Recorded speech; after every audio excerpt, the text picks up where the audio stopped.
Okay, everybody, good morning. We have made it to the weekend. Happy Saturday, and we've got a Seahawks game tomorrow.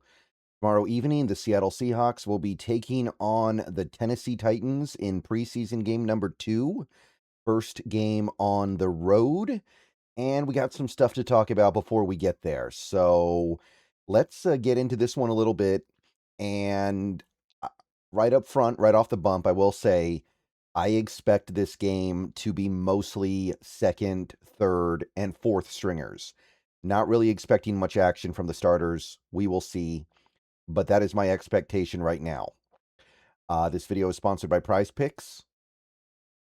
So I think that you're going to see a little bit of the starters against the Chiefs next week. That would be the game where I imagine we bust out the key guys a little bit.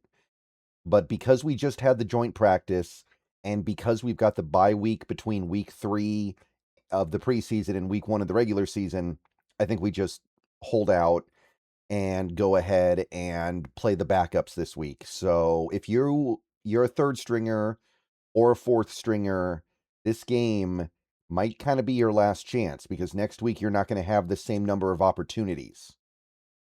So that's what this video is going to be about for the most part, just talking about some of the things that we need to settle. The only starter that I think will play tomorrow, and this is just my guess, I don't have any inside information, but the only starter that I expect to really play for the Seahawks tomorrow would be Jadarian Price, because he didn't play in the first game, and he's a guy who needs reps, and he is ready to play physically at least. So I think you might see him a little bit. That's really about it. Unless you count Elijah Arroyo as a starter, you might see him a little bit too. And obviously you're going to have some rotational guys, maybe guys who do play a decent amount, they just don't start. But I think you're mostly looking at Jadarian Price, and that is one of the most interesting players we've got going tomorrow. But other than that, you're trying to figure out who's going to make that impression to make the team, or at the very least stick around long term. And when I say that, I'm talking about a guy like Jaylen Milroe, who I don't think is in any danger of getting let go, but I do think he's in danger of having his opportunity to impress the team flip by.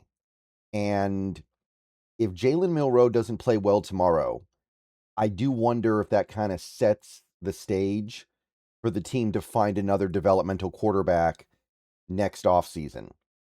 And the reason I say that is because he's going to have very limited opportunities against the Chiefs if we play starters a little bit in that game. And then if we don't play him in the regular season, which we probably won't, because, I mean, when's he going to play in the regular season? That's it. Then you're on to the offseason, you're on to the draft, you're on to free agency, and Drew Lock's a free agent. You're probably looking for another quarterback at that point. And if the next quarterback you get, like for instance, say in this very thick draft, is developmental, then I think Milroe gets pushed out of here, either via trade or release. And then you are rocking with the new guy. Maybe it's Brandon Sorsby. Maybe it's Nico Iamaleava. Maybe it's DJ Lagway or something like that. I think that if you get through this much of his early career and you don't see something from him that speaks to you as a quarterback in this league, it might be time to pull the plug. That's kind of how I feel about it. And I don't know if this team feels the same way, but remember, we're going to go through next year's offseason before we get to any training camp, practice, mini camp stuff. So Milroe's not really going to have a better chance than he does right now. All right, guys, let's take a quick break here to talk a little bit about Prize Picks, currently the #1 sports pick app in America. The app is very easy to use. Check it out to my left here.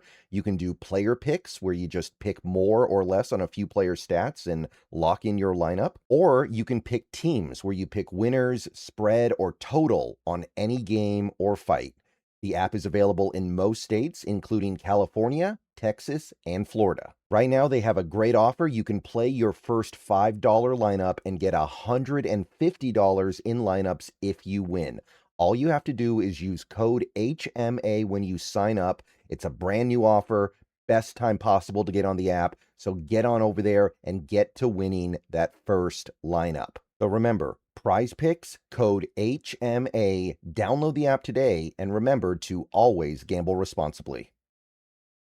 So that's going to be one of the most interesting things tomorrow. Milroe, do something good, look better than you did last week. Show me that you're improving. Or I don't know. I'm not saying that this is your last chance, but I can see a scenario where this team feels motivated to pivot off of him in the offseason if they don't get something from him now. And this game is going to be his best chance. So that's going to be a big one. Like I said, Jadarian Price, what we get from him, that's going to be a big one as well. I wouldn't worry about anything necessarily because he probably won't be behind the starting offensive line and in the with the starting receivers. So if he does play, which I think that he probably will, it won't be with the crew that he'll be playing with during the regular season. So I'm not gonna like panic if we don't see something good because we've heard nothing but good things about him in camp. But I would like to at least see him play just so we can start warming up. He did miss a pretty significant amount of time in the in the off season, so I think getting a little bit of extra work right now is beneficial, even if you maybe would have normally not played him in this game. Offensive line, I think that's going to be really good in this, well, not good, but compelling in this game, because we've got a couple of guys that we need to clear out of here, I think. We need to figure out who those guys are. We know who the starters are, I think. I think all 5 starters are basically set in stone.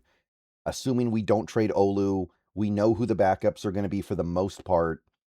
The questions are like Mason Richmond, Christian Haynes, and I guess you could maybe throw 1 or 2 other guys in that conversation as well, but mostly Bryce Cable. Like, you can probably only keep 2 of those guys, and 1 of those guys is going to go. So you got to figure out who it is. Right now, it looks like it's Cable. So if you're Bryce Cable, this game might be your last real chance. So right now, it seems like Haynes and Haynes and Richmond have kind of stepped forward a little bit here. And Cable was a part of the problem in that Cowboys game because he did not look good. Now, apparently he's hurt a little bit, so maybe that kind of gives him a little bit of an excuse here. I don't know. But to me, that's one of the most compelling things. And then you've got the backup right tackle situation with Logan Brown and Amari Kite. You need to figure out which of those 2 guys is worth keeping on the active roster and which of those guys is going to go to the practice squad at best.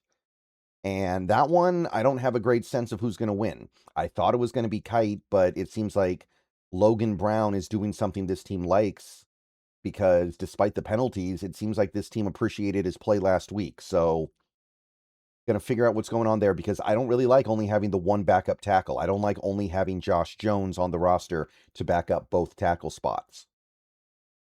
So that is the main stuff offensively.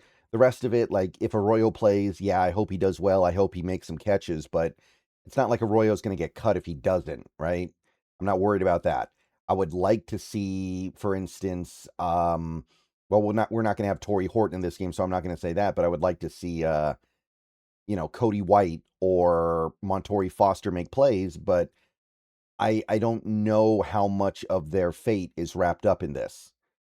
So, well, okay, let me take that back. Cody White, yes. And that is one thing that I want to get into here. Sorry, I was thinking about sorry guys, I got the name scrambled in my head for a second. I didn't mean to say Cody White. I meant to say Torrey Horton, but he's hurt. Lost focus there for a second, just kind of ended up getting off track there. But the backup wide receiver stuff is really interesting to me because with Jake Bobo now hurt and presumably out for the season, I don't think there's any way he's not.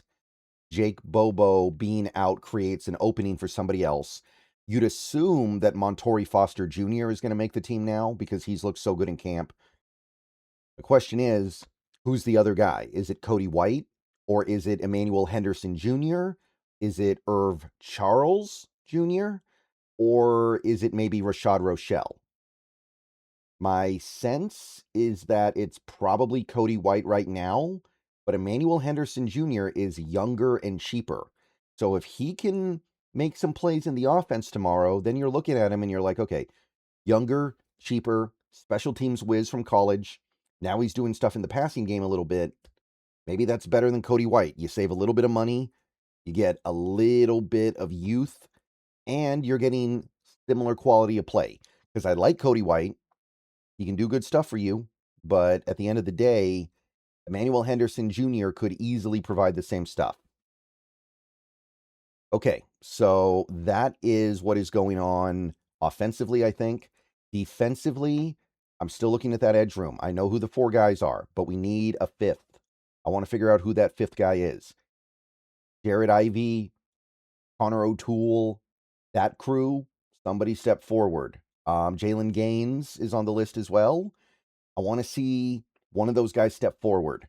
And if the 5th guy, if that guy ends up being Mike Morris, then it ends up being Mike Morris. But he may have been our best 5th edge that we saw last week. And I know he's not really an edge. He's 300 pounds. He's a big dude. And I don't know if we would look at him like that in an actual NFL game, like playing edge a lot. But maybe, because I know that McDonald likes bigger edges, maybe he'd be like, okay, none of these other guys are showing me enough. So therefore, Mike Morris is just going to play 5 to 10 snaps a game as a 5th edge, give the other guys a little bit of a break. And I believe that if you are able to get to that 5th edge and get meaningful snaps from them, which Mike Morris maybe could provide, you're going to help things along a lot. So I want to see somebody from that group play well tomorrow. And the only guy who stood out to me really much at all was Jalen Gaines. But even that, there are significant holes in his game. So Mike Morris really might be the best guy because he can also do some interior defensive line stuff. Cornerback. It seems like we kind of know what's up, but maybe we don't, because word on the street, well, not the street, but word from VMAC is that we've got Noah Igbenogany pushing Nehemiah Pritchett as the top outside corner backup. So Nehemiah Pritchett has had a good camp. If he is not working his way into the circle of trust with the Seahawks yet, then we must just not really like his game. So if I see Noah Igbenogany taking a bunch of snaps tomorrow as an outside corner, then that's just going to tell me Pritchett is somebody that we're just trying to get off of. And he's not that good. Or, well, he's not that good for this defense. Like, maybe he could be good in a different defense that doesn't require him to tackle as much, but just doesn't fit in very well here. So I want to see what's going on there, because I don't know if Trayvon Diggs is going to play this week. Probably not.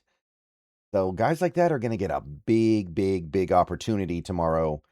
And I want to see who steps forward. Maybe one of the rookies, man. Dansby, Fuller. I doubt it, because they're so inexperienced and young. But maybe one of those 2 guys. And that's really about it. I think those are the main things. Maybe a little bit going on at safety, but I think the safety thing is set up pretty well. Guys like Rodney Thomas, maybe are playing for their job, but I don't know. I don't know if Rodney Thomas really factors in at all. Anyway, I'll see you guys later. Go Hawks. Sorry, this was a little bit jumbled, but getting scrambled on some of these names. We got so many players right now. We got 90, 91, whatever. Got to start getting some of them out of here, which we will in a couple weeks. But I'll see you guys later. Go Hawks. Those are the things I'm watching for tomorrow night. And hopefully we got good things to say after the game is over. All right. See ya.